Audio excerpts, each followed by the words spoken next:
Comment se lancer dans l'immobilier avec les conditions sanitaires actuelles?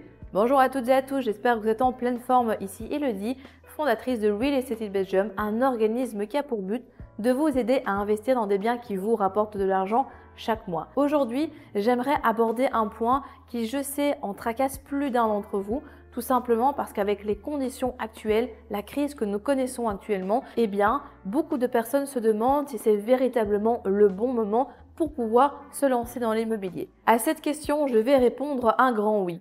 Mais dans cette vidéo, je vais également vous expliquer comment est-ce que vous pouvez vous lancer dans ce contexte et surtout en toute sécurité. Avant d'aller plus loin, abonnez-vous à la chaîne, de nombreuses vidéos arrivent prochainement et on se retrouve après le jingle.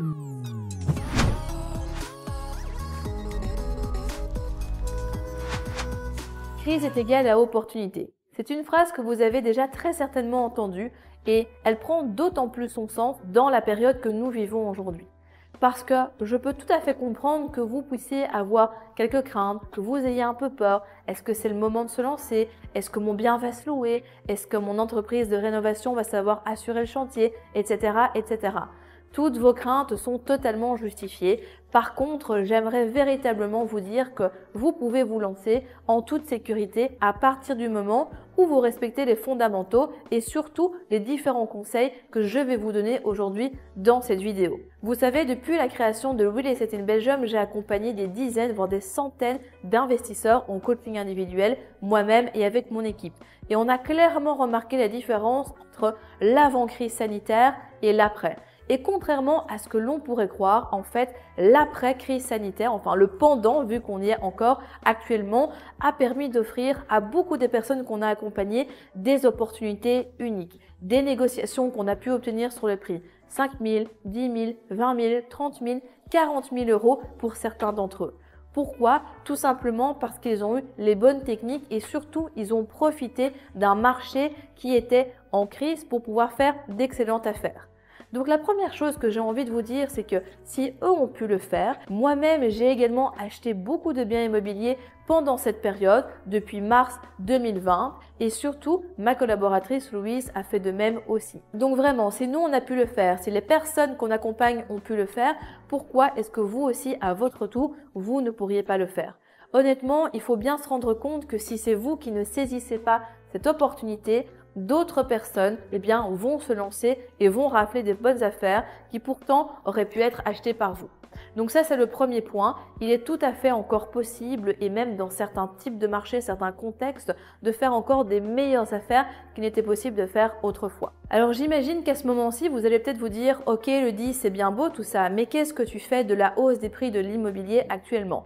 Parce que oui, effectivement, c'est vrai, l'immobilier est en hausse au niveau des prix pour l'instant. Il faut bien déjà comprendre que les prix sont d'autant plus soutenus de 1 parce que nous sommes toujours en période de taux bas. Vous allez voir qu'à partir du moment où les taux vont remonter et ça arrivera tôt ou tard, les prix de l'immobilier vont commencer à stagner, voire diminuer. C'est un petit peu ce qui se passe à chaque fois qu'il y a une régulation en fait au niveau du marché. Mais également, il faut bien comprendre que depuis la crise que nous avons vécue depuis mars 2020, les personnes ont pu perdre confiance en toute une série d'institutions. Et le fait pour certaines personnes de laisser l'argent dormir sur un compte et d'autant plus dans cette situation actuelle est une pensée qui pour certains ne leur convient pas. Et donc, ils ont trouvé dans l'immobilier une valeur refuge. Beaucoup de personnes ont pu également perdre de l'argent en bourse suite à des mauvais placements ou des placements pas si intéressants que ça dans cette période de crise.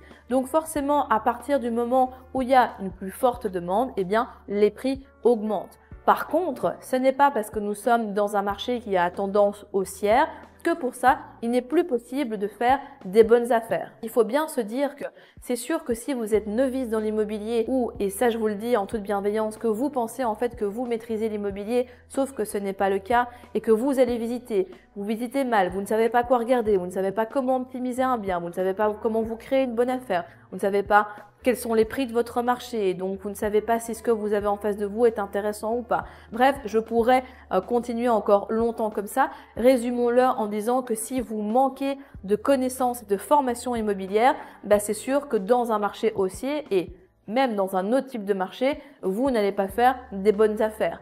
Comment est-ce que vous expliquez qu'il y a des dizaines de personnes, et notamment des personnes qu'on accompagne, qui malgré le contexte arrivent à faire des négociations de 10, 20, 30, 40 000 euros dans des marchés tendus? On parle du marché à Liège, à Charleroi, à Mons et même à Bruxelles. Donc si eux ont pu le faire, encore une fois, c'est pas par magie. Ok, ils étaient accompagnés, mais ils ont surtout eu une connaissance au niveau de l'immobilier qui leur ont permis en fait, grâce à des techniques précises, de pouvoir en fait, acheter à des prix très intéressants, faire des bonnes affaires et ce, même dans un marché haussier. Donc ne pensez pas que parce que nous sommes dans un marché qui est tendu, ce n'est plus possible de faire des bonnes affaires. Il y aura toujours des propriétaires qui auront besoin de vendre leurs biens et qui seront assez pressés et grâce à ça, vous allez pouvoir faire des bonnes affaires et ce, que cela soit dû à la crise, que cela soit dû à une succession ou au contraire ou encore à une séparation. Donc ne prenez pas l'excuse du marché qui est tendu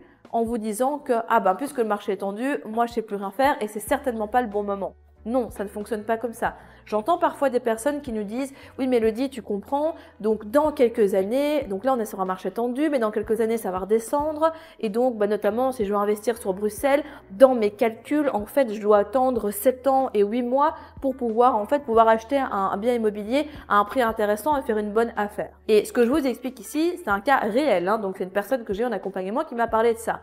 Mais vous vous rendez directement compte que de 1, les prédictions de cette personne qui est totalement néophyte peuvent être totalement fausses. Et puis, s'il se passe quoi que ce soit, le temps perdu à avoir attendu une hypothétique bonne affaire, vous avez perdu énormément d'argent et surtout, vous n'êtes pas du tout sûr en fait que ça va se passer comme ça. Donc, n'attendez pas non plus. Il faut bien comprendre en immobilier que chaque jour où vous n'investissez pas, vous perdez littéralement de l'argent parce que l'immobilier, et même en période de crise, on aura toujours besoin de se loger, on aura toujours besoin de stocker du matériel, on aura toujours besoin d'avoir des locaux, des entrepôts ou autres pour pouvoir réaliser une activité professionnelle. Donc encore une fois, c'est pas parce qu'il y a une crise actuellement que pour ça, l'immobilier, c'est terminé. Que du contraire, soyez des investisseurs différents de la masse. Essayez vraiment de faire des choses en pensant en dehors du cadre. Voyez les opportunités, créez-vous les opportunités et vous verrez en fait qu'avec les bonnes connaissances et ou avec un accompagnement, si vous vous sentez que vous avez besoin d'être accompagné pour franchir ce pas, vous allez voir en fait que c'était pas si compliqué que ça.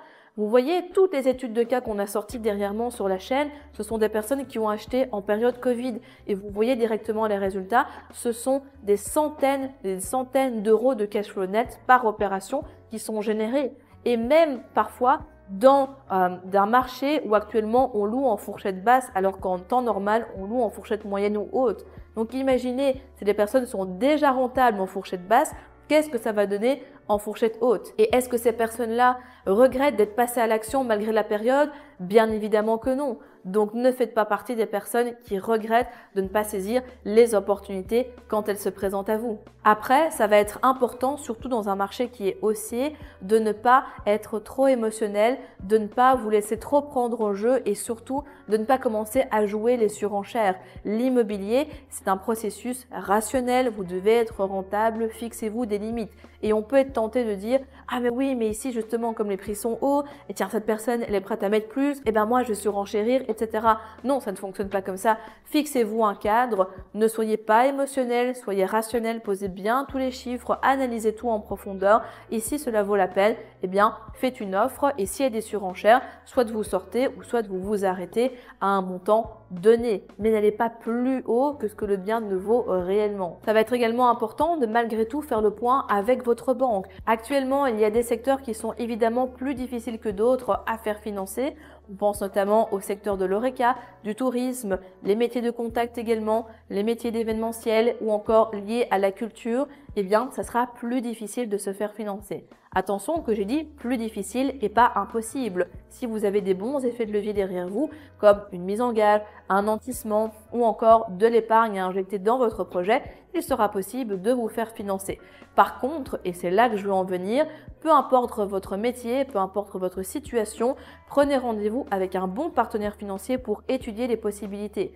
Parce que si votre banquier vous dit que vous pouvez emprunter 200 000 euros et que vous ne le savez pas et que vous visez des projets à 500 000 euros, ah bah c'est sûr que vous n'arriverez pas à vous faire financer. Donc validez bien votre faisabilité pour votre projet immobilier avec votre partenaire financier au préalable. Ensuite, soyez également patient et persévérant. Dans des marchés haussiers, dans une période de crise, eh bien cela peut parfois prendre un petit peu plus de temps. Mais n'abandonnez pas, puisque peut-être qu'au moment où vous allez abandonner, eh bien, vous auriez fait une visite de plus et c'est à ce moment-là que vous auriez trouvé une super opération.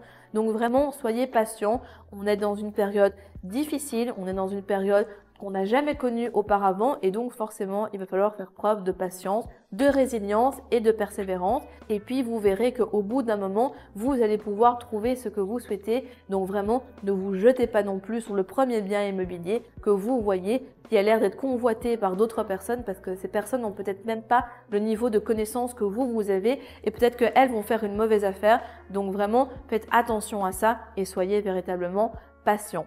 Également, on respecte aussi les fondamentaux, c'est-à-dire qu'on essaye d'acheter un bien en dessous du prix du marché. On achète un bien dans un marché haussier, pas trop difficile en ce moment c'est vrai, mais dans un marché haussier qui va être perduré. Forcément, si vous achetez un bien dans le fin fond d'un boui-boui dont on a peine à prononcer le nom, c'est sûr que peut-être que quand la crise est terminée et que le marché s'autorégule, peut-être que vous allez avoir difficile de louer. Donc, c'est peut-être pas une si bonne affaire que ça. Par contre, dans des marchés plutôt gros, qui ont déjà une attractivité de base ou qui est d'autant plus exacerbée avec la période que l'on vit actuellement, eh bien, ça sera intéressant de faire des bonnes affaires puisque une fois que le marché sera devenu normal, entre guillemets, eh bien, vous pourrez également continuer à louer à des prix très intéressants, voire à des prix encore meilleurs que ce que vous le faisiez pendant cette période. Également, privilégiez aussi les biens tout-terrain et c'est quelque chose dont je parle régulièrement, mais c'est un basique vraiment fondamental que vous devez pouvoir respecter. Un bien tout-terrain, c'est un bien dans lequel vous pouvez pivoter. Vous pouvez autant faire de la colocation que de la courte durée, que du meublé, que du classique, etc.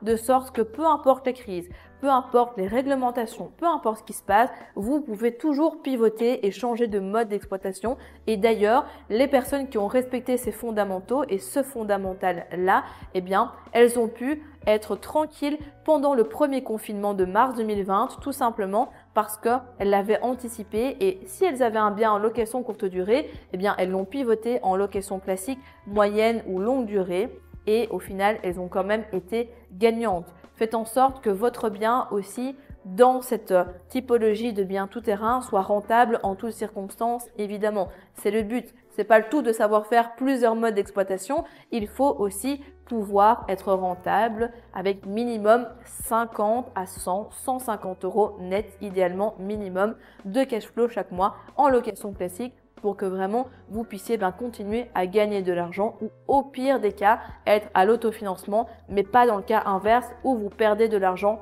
chaque mois. Nous avons vu dans cette vidéo comment se lancer dans l'immobilier malgré le contexte actuel, le contexte de la crise sanitaire.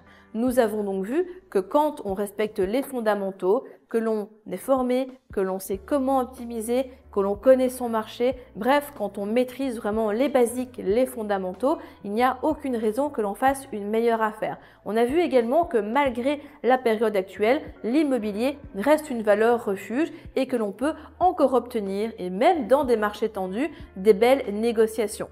Donc j'espère que cette vidéo aura pu vous rassurer. N'hésitez pas à me poser dans les commentaires vos questions par rapport à la situation que nous vivons actuellement. Si vous avez également des conseils à partager aux autres membres de la communauté, eh bien ce sera avec grand plaisir que nous lirons vos commentaires et que nous y répondrons également. Si la vidéo vous a plu, likez-la et surtout abonnez-vous pour ne pas manquer nos prochaines aventures. En attendant, je vous dis à très vite. À bientôt.